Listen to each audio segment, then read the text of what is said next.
Voilà, assalamu alaikum wonɓe darde Jama TV. Assalamu alaikum kadi wonɓe ande tous les lundi 14h30 15h30 DJ Bella Joni ɗo ka émission makko Hotiren Fouta. Donc hande émission Hotiren Fouta so nani tum Binta Lali Sow générique makko on générique on wala mo Binta Lali Sow ko passionné ko on no morceau Hotiren Fouta ara en salminira men be babira men bappiraɓe men kotiraɓe men e kala mo dawrama en tout cas Allah no tawi ko sarte hoore mum yalla wlan ɗon ittu hoore jam moƴƴere on te kadi wonta no wonirno noon hara no selli no sellira par ce que hunde nde fof ko cellal ngal taw atti si heɓa kalisi on donc ko noon yo Allah waɗan ɗon dikkiŋen kala nawonɓe ɓen yalla kala natuɓe kaso yalla yaltinoyoro cam moƴƴere en général kala molete ko satte mum yo Allah waɗan ɗon ittu e hoore cam moƴƴere kayran afiyata voilà aray hande kadi en salmini jama fof ɗon andi hande noon ko 100% ambiance waɗugo clip ama pagaya fija voilà harana ama toro fi ɓe mono ɗon andi toujours ko lendi jene fof ko ɗum nde wadde mais ɗon andi 22h si hewtere ko sûr et certain on noon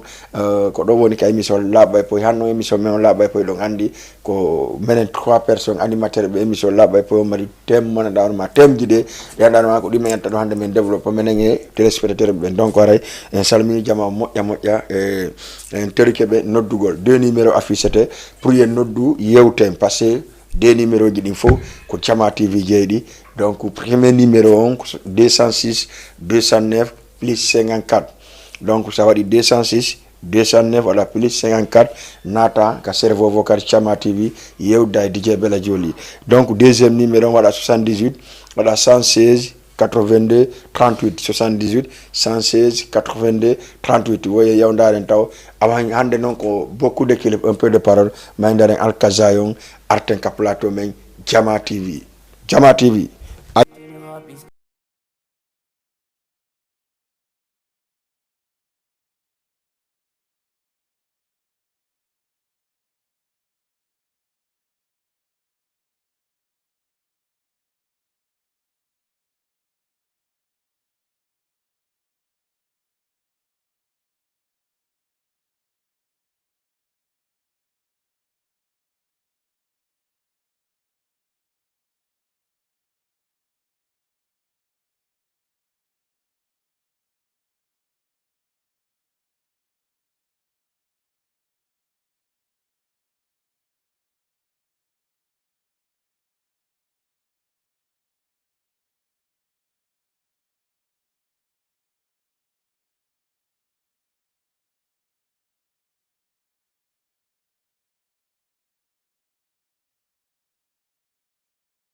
Guido signé Alkazayon pay ko won kun do kangal markum talang e musique guinéen donc do ngandi kangal vraiment mo wakile côté musique guinéen moƴƴa kanko Alkazayon mana jewno ne teli donc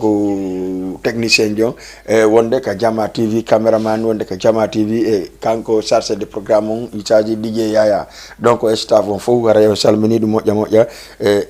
en salmini kadi Alkazayon voilà ara tigi on en salminanira me fo kala mon dar mat kan darde nder do émission on surtout be sali Portugal ha to mburu be fo en salmini dum salminen boy pi master kan kadi passé o mo dade télé on ka makko e mburu donc en salmini mo nyande wuri wadno clipuji makko do hikkidira noddi mo no grand félicitation donc ara en salmini bi boy master depuis mburu pay kunku leymiro waraya acca salminen kadi ɓenda horma no darde fewndo ka page Facebook ka Instagram ka TikTok ka nata kadi ka Play Store télécharge kadi application Jama TV on kadi inchallah ka téléphone ma wawa ande kala ka feƴƴata nder ga ɗum ko nder Jama TV donc salminen kadi PDG on fewndo kanko ni ka régime kanko ni caméra donc kanko no ma sentade juuɗe joyi kanko tum merci monsieur Joe aussi le grand comédien guinéen wonɗo ɗo e Sénégal lara en salmini ɗum mo kankadi moƴƴa mo jooɗi ɗo himo daranmi donc ara tigi on salmine Mariama kankadi mo fewno ɗo mo darde émission o ka suudu salmine Binta Bari salmine Rahmatullahi salmine Nene Bari aussi en salmine ɗum moƴƴa salmine kadi Kadiatou yeeyowo futti bimbi fof takko marché Wakam ɗa ka fewndo boutique ɓeeɗa ko ɗon o yeyata ka fewndo yawgo ka magasin ji yawgo Wakam ɗa ko ɗon o yeyata kankadi futti bimbi fof Kadiatou kañum e modi makko salminama salmine Ousmane Café aussi kankadi vraiment on dara émission ji ni fof kankadi ko yewo café avant a hewde Y on siɗa iwri télé ka marché sa iwri télé ga sa fe Y on tun ko kanko Ousmane yiyet ɗon café en salmini moƴƴa salmine wuri création kankadi fewno ɗo mo darde émission Jama TV on ka makko atelier makko salminen kadi wuuɗe Petit Bari di Billo par ce que paygo no wakkili ɗo andi wuuri création kanko abiyata DJ Bella Joli émission ji laaɓa e poyɗi fof ara salminen président Diamala Bari Banteñel kamɓe kadi vraiment ɓe weltana moƴƴa kamɓe woni le président de l'alliance de la sous-région en même temps président chargé de l'organisation conseiller guinéen à l'étranger surtout au Sénégal kamɓe monsieur Diamala Bari Banteñel salminen Souleymane Bari commissaire le président moyen Guinée kankadi wonɗo fabrique en salmini moƴƴa salminen le président conseiller on monsieur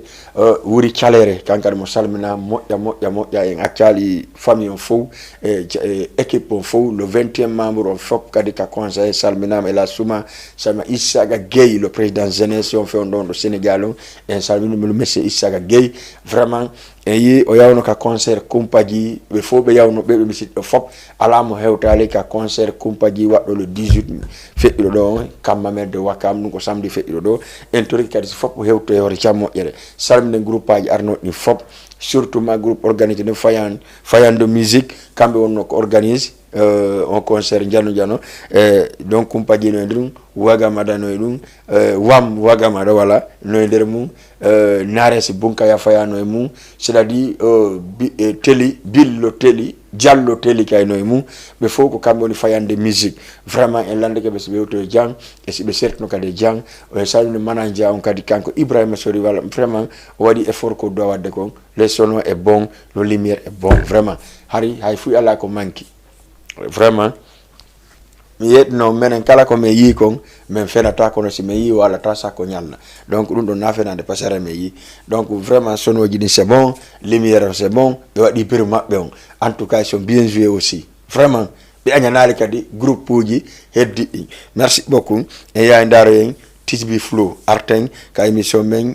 plateau men Jama TV parce que ɗon Tisbi Flow kadi arno participe vraiment waɗi excellent travail parce que paygo ko wakkilimi côté musique urbaine et puis wona kadi on tigi fenu vraiment himo gayna ko watta ko yo Allah ɓurtu mokkude ballo e côté ko woni wadde kon maydaren Tisbi Flow arten ka plateau men Jama TV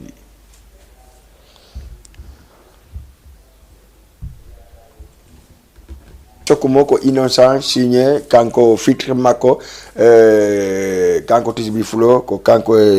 ko fitre mo waɗi o son ɗo donc oɗen salminimo moƴƴa en salmini kadi président Sellou en tant que kanko woni directeur artiste makko walla manager makko sans dépendal en salmini kamɓe staff on fop jam yiyo donc en inniɓe en tawi en yiɓe big up donc si fe ilon arten ka ilon andi souvent e yewta e piji fo e piji buy kala fala do participer jettu numéro téléphone mu ngon compose 206 209 plus 54 206 209 plus 54 wala 78 116 82 38 donc 116 82 38 après nata direct ka émission yewten bay do ngandi voilà ko non wonirta peji di fora no peji pajani gonga be salminen karamo ko Mamadou winda Diabo jodi be do wakam kambe kadi en tout cas gollobe peji de ndahoroma modduli e kala kono be wirata non gaynobe haaju jama wallitobe modde kadi kala fala do arde kam mabbe si ka déplacer da kay dawo adresse mabbe ko goto pendant 20 ans adresse ko goto walla pendant 21 ans adresse ko goto dum ko honto ko botiki Diallo de Wakam taw tewto arnaqueur ben karam ko mari fen do no Sénégal do so tewto ki arnaqueur ben no laginen wada ko fala partout adna no wada ko fala yabe presque 450 compte ko wiya ko karamo ko Mamadou hara wona karamo ko Mamadou hara ko arnaqueur yetta photoji mabbe artiste mabbe wada e peji din donc il faut que essaye onon kadi watta no hila mo jonto mbudi mon yiyommo mais onon kadi on jetta tum mbudi jonno mo fala don hara on anda on don vraiment c'est un peu gauche dum don wona karam ko Mamadou wadde ko onon e hore mo wona arnaqueur ben kadi ko onon e hore mo donc wara kala fala do di karam ko Mamadou numéro téléphone mabbe 78 116 77 pardon 828 16 86 828 16 86 ko won numéro karanko madu principal on numéro karanko madu WhatsApp on donc aray en salmini be kambe kel salmin Tidiane Mendia chauffeur jonka winda Diabo madame Bari aussi Aissatou Dalaba salminama madame Bari Mariama aussi wondo do e fewndo mo telemile en salmini mo kanko Hasanatu nene yebe be fo en salmini mo famille on foppe ngakkiala e goto se ngiwi do e ngare ndaren kumpaji de Wakam arten ka plateau men se ngiwi ka kumpaji de Wakam arten ndare musto camara ko yindo mahillabe parce que don andi moyen kine ko energy mais na musto camara no décidi kanko alama wadda fitrim sina le jeunesse artistique jeunesse guinéen mais surtout fulbe fouta ben acha mandare kumpaji arten ka plateau men Jama TV kumpaji from Wakam aight ene jomba babo jomba odon day aight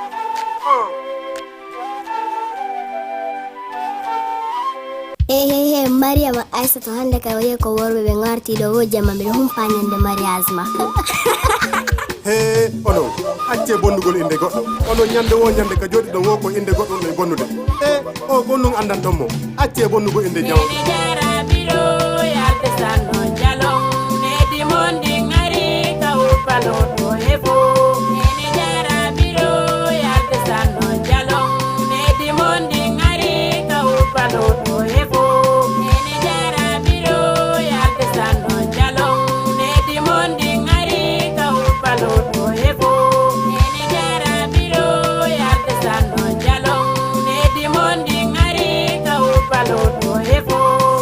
handi weli fillade debbo ko renti yo ɓeydude daru kanada koyɗe maɗen ko jemma jemmino weteyde ñalane ma nden hewteyde balma muso doni adna ko doy rento ay ɓem banni jalali bungu leyɗeɗa ka tande modi ma barke o juma yeeso o jama towno jungo ma a hersa goto bappa yaye ma ɗulle koto gorol dewol weltori onnuɓe inde ma nde wetori hande ko barke suudu men tori allah ɓiɓɓe barkuɓe juɗɗe balɗe ɗe yaaja arsike yaadu makko ngun hajja naata nene jara biro yalde sanno jalong nedi mondi ngari ka uppalo to hefo nene jara biro yalde sanno jalong nedi mondi ngari ka uppalo to hefo nene jara biro yalde sanno jalong nedi mondi ngari ka uppalo to hefo nene jara biro yalde sanno jalong nedi mondi ngari ka uppalo to hefo hakkila maɓɓe kan ɗuuɗi ɓe yalta ɓe bonnamo inde ɓe inna o jooɗota ko e dewgal ɓe yaramo ƴiƴam ɓe andamo ɓe bonnamo inde ɓe andamo woɓɓe hiɗa jombaɓe hara hiɗa jogii jawdi ndi bona woɓɓe hiɗa jombaɓe hara ala jawdi ndi heɓo pelludukatindema mayde muyɗe allah wopatama nene jara biro yalte sanno jalon ko heɓuɗon kon lotuɗo bambuɗo dankiɗo ha goɗɗo innino yiɗi hey ko wudere futu e haɓɓere goro e horde e gatal gorole deyol foppu no joɗi no haɓɓi futu ɓe tore ɓe okke ɓe toro allah e dewgal moƴƴu hatta men fijana futu men amana gorole deyol hatta men fijay ha koma men fija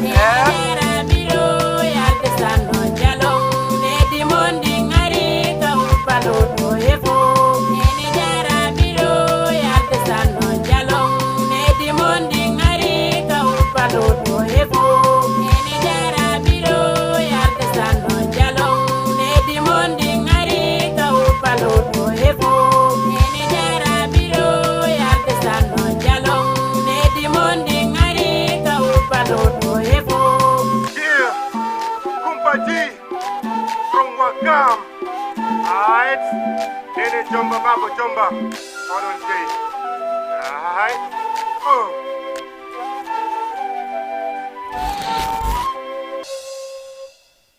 Merci beaucoup Kumpaji from Wakam kambe wanno concert mabbe samedi passé le 18 do wara en salmini comme no miri non arno be fo sokera aussi en salmini mo moƴƴa en accali kala mon darma en tout cas hewno fere hewtugol kamba mel do Wakam Mamadou Camara technicien be ben wala e cameraman ben jamati wanno ko wer salla jabe arta e mum ara video ji di montama ha moƴƴi waden hunde den jamaw yakko hon dum fe'ino kammamel de Wakam voilà ara tigi on kono miwrene non en waday 78 116 82 38 78 116 82 38 donc salminen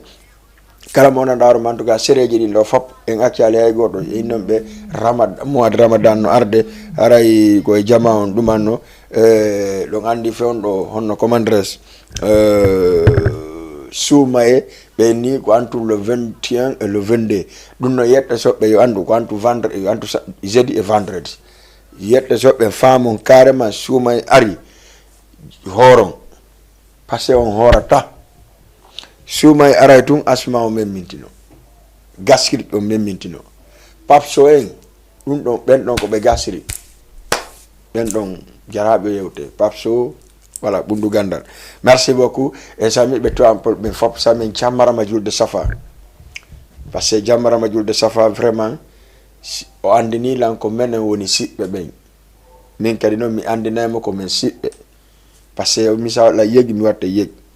sa wala la yegi mi acca ma yaha ya acca la yaha no mi yarata non min ko no mi fonctionnorta si tawi tun asiddo angon abugitoraki la yeso mi bugtorto ma yeso kon non kadi mi jokkatama mi dogga mi jokkama mi yakkete ha arta wala doy ba ko pelleret aduna ngatata un jour viendra hara en fo yehi wala yare goto to me en fo yaay hara salmini jamara ma julde safa moƴƴa salmini jam fammata kadi ka restaurant en salmini moƴƴa na seeɗa salmini kadi bela tokoran wala ɓiɗɗo an e salmini kadi rahmata aussi kankadi yo ɓe dara émission mum safa fo dara ɓe innewo pourquoi mi hokkata dédicace ɓe kam misida amen barkere jolil mi wolali mi hokkata on dédicace de ko passé onon e hoore mon ha hande goɗɗo noddali ka émission ɗo wi komo barkere jolil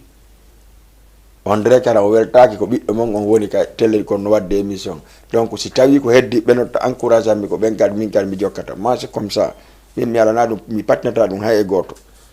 so fam enen ko enen hawti bimbi e kikiɗe si tawi mi waɗa wadde émission ka télé ha hande goɗɗo ƴettali crédit mo 100 francs wi bela no way ko min kaarijo c'est un peu gauche merci Ibrahima Dungil kankadi ɓe Dungil ɓe fof no salmina en accala e goto Halimata depuis Guel Tapé kankadi mo salmina moƴƴa Safiatou jam Safi Malal Bari Banteñen no salmina Thio Diallo no salmina moƴƴa e salmina donc e siraɓe en Kadiaɗo Pita e salminen bureau mabɓe kadi ko feewi salminen Binta ɓiɗɗo mabɓe o e salminen kadi Abdoulaye Pellel Idrissa ɓe fof ɓe salmina FC Guemen fop en accali hay goto eɗon andi noon e nani ko présidence nde noon wi kon woyen juwelo 30 donc haray ɗum ko suuma e maayi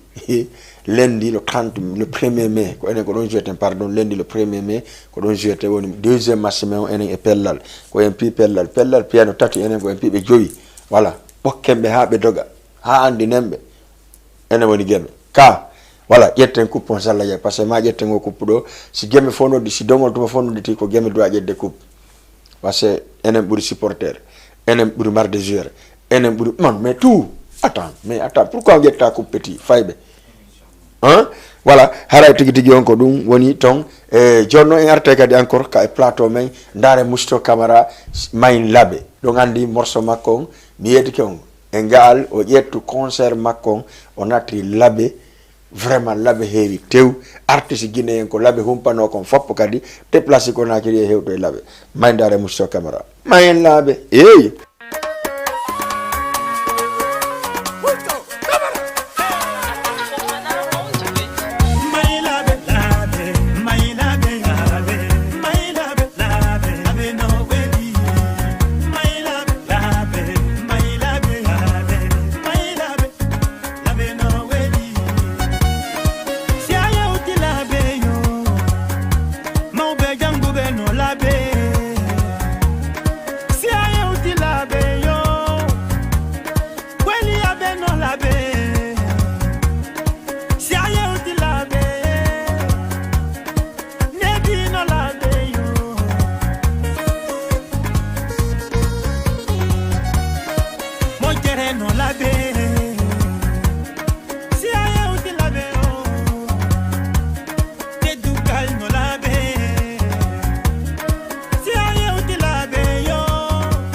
signé Musto Camara morceau nene mahin labe boko labe osubi ata sa subi ke labe aki don mamu aki don dalaba aki don pita ko billahi si men bari lawongol asubi do labe nga hewto ita wattangi la Musto faites très attention voilà donc moy ngine osubi en général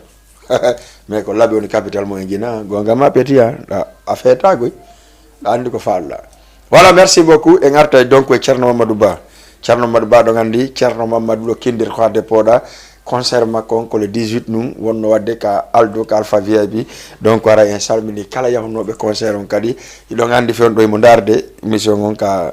mi nabam mo tungo wi capet pay do ngandi salmini kadi Balde Marifala akasa bari depuis Konakiri parce que bari kadi fen do no Konaki mo lagine Fouta Diallo labi en salmi mo kankadi no foyi salminen kanko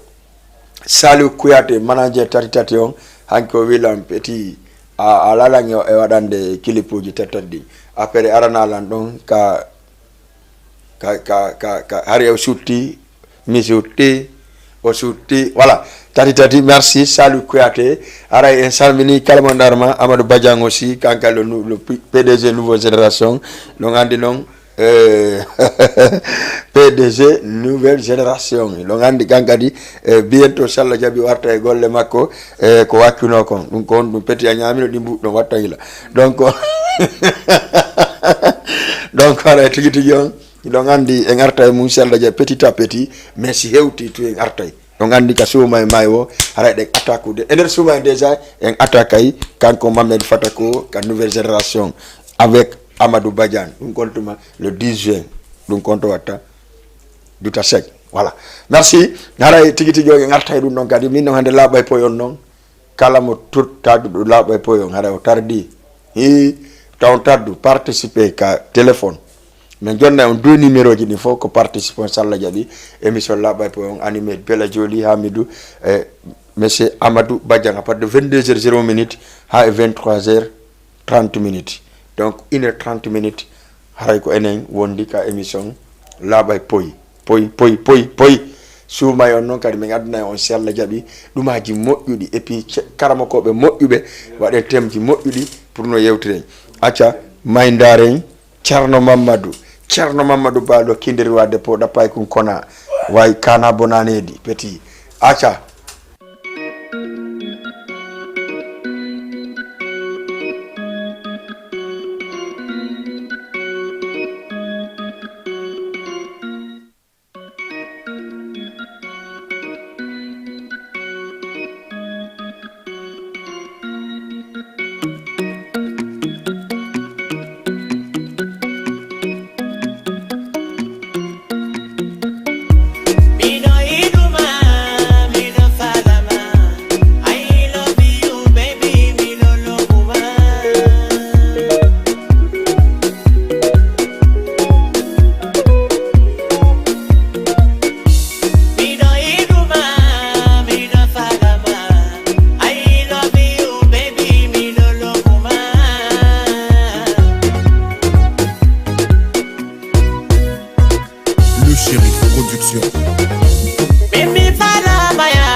merci beaucoup Thierno Mamadou Ba seri mi do lovuma lo ngandi bébé kanko kadi bay ko lokinde roi de poda bientôt Thierno Mamadou merci Jeynabou depuis Conakry mo jodi wali do mo ndara Jama TV ka page Facebook merci Jeynabou depuis Conakry mi salmini mangi modi mabbi e mabbe fop e kala modu da ka wonda do merci beaucoup ara tigi jon do ngando émission mo fayda ko wodi do ko inerte won den émission men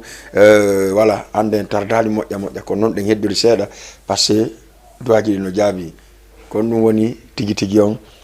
don andi kon no wirde non labay po kiki de salla jabi sawa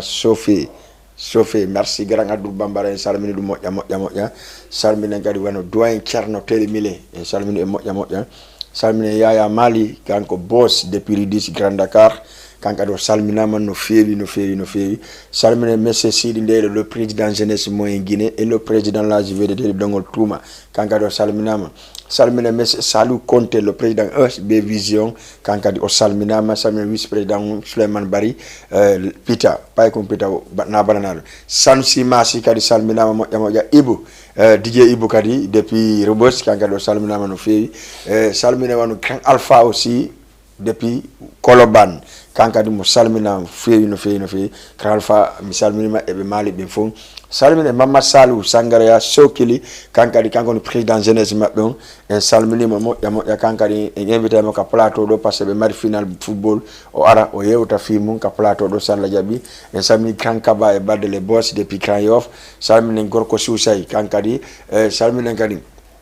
Billo min on kono wir non Billo création walla ina petit bari création walla ina wuri création be fo be salmini be moƴƴa don andi chaque émission laba pe kambe do lan wattude cionki labadi Macky Sall fotu koy harakadi on noddaybe be commando don be nabana on halagine si don fala be mari spécial auto walla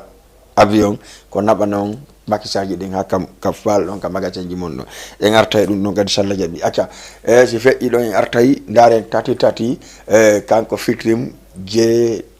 ba kako jeliba wala ko fikrim mabbe kambe dido mesuti asuti agaza wala suti asuti misuti esuti ko azura asuti misuti suti go weli kono jombani suti go foti kono jombata uino gado be fanani asigene bu kono wopani suti go weli kono jombani suti go foti kono jombata uino gado be fanani asigene bu kono wopani uino gasi be jombani andu benka di fautaki uino gasi be jombaka andu benka di fautaki uino gasi be jombani andu benka di fautaki uino gasi be jombaka andu benka di fautaki Sibe wi jawru jol don fotai metodo pop kadi lopo don pot Sibidi do by support I soka célibataire sofi buri militaire Aenyata pop na ordinateur Siga madu da water do selu Poda mai de mini duita dole Poda mai de mini duita dole Suti go weli kono jombani Suti go foti kono jombaka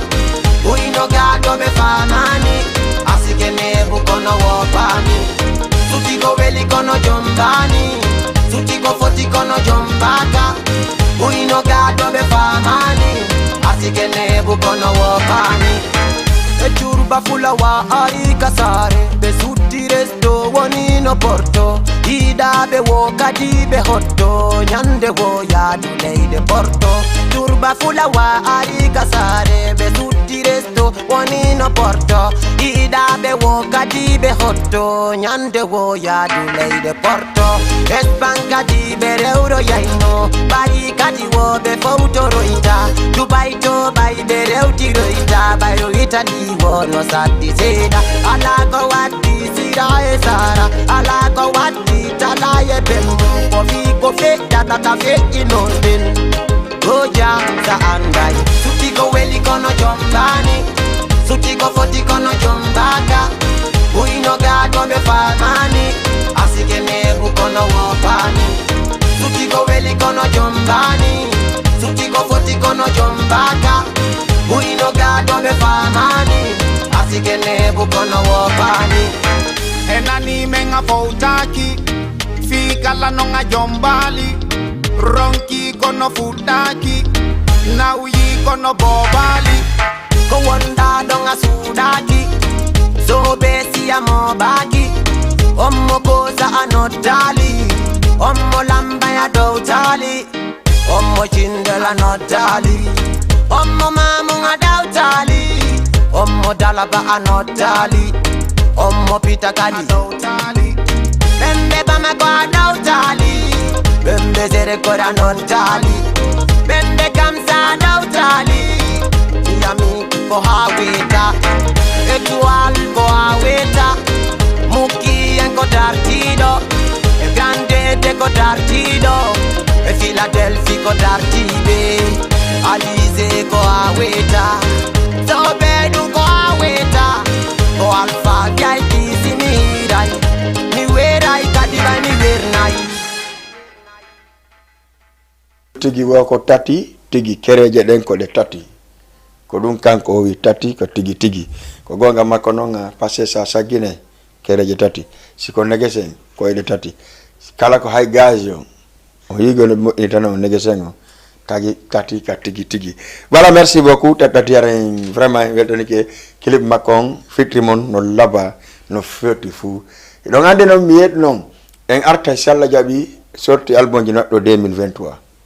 e tanema 2021 nga 2023 sorti album ji la gene ya laka yede di alaka yede kajar lelu man yattan no album hontom je lelu man yattan no album hontom habi fata ko yalda ne album hontom ah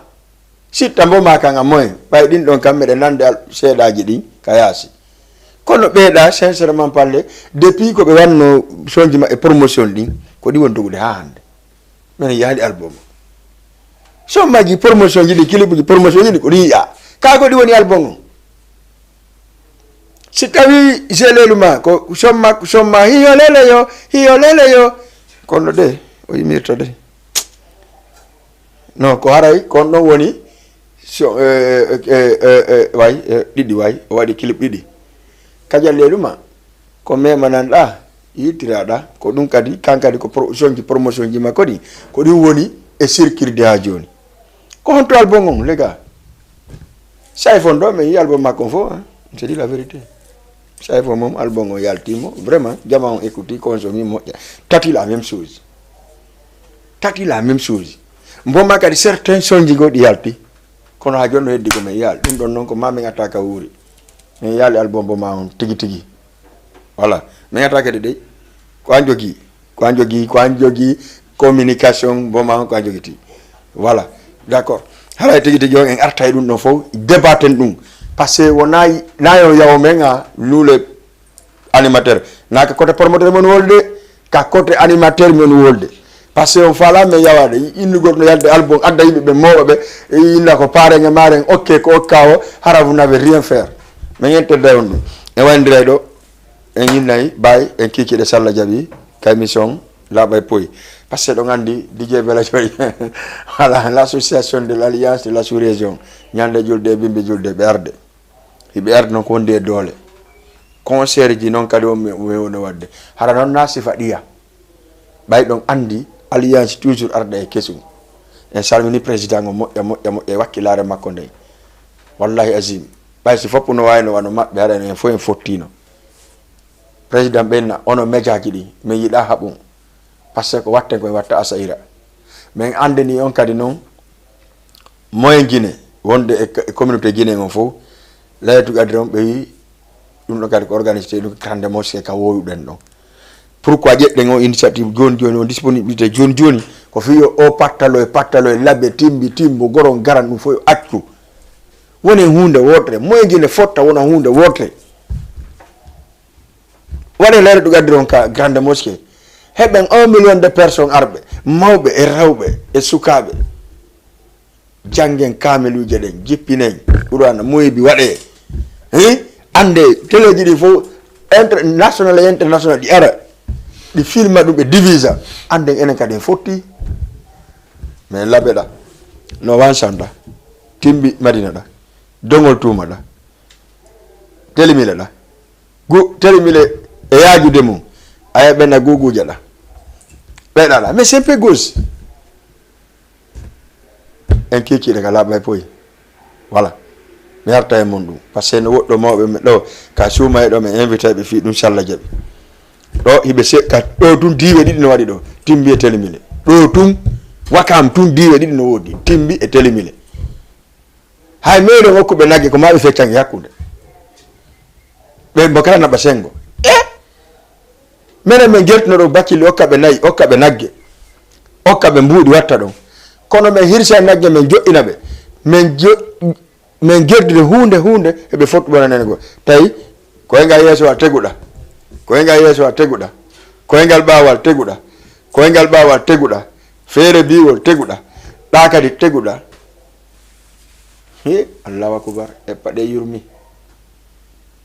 merci beaucoup Salla jabi en kiki de kay mission la ba pour DJ Bella yeyi voilà wuri ferndo ko silbatere jo mi yemi so merci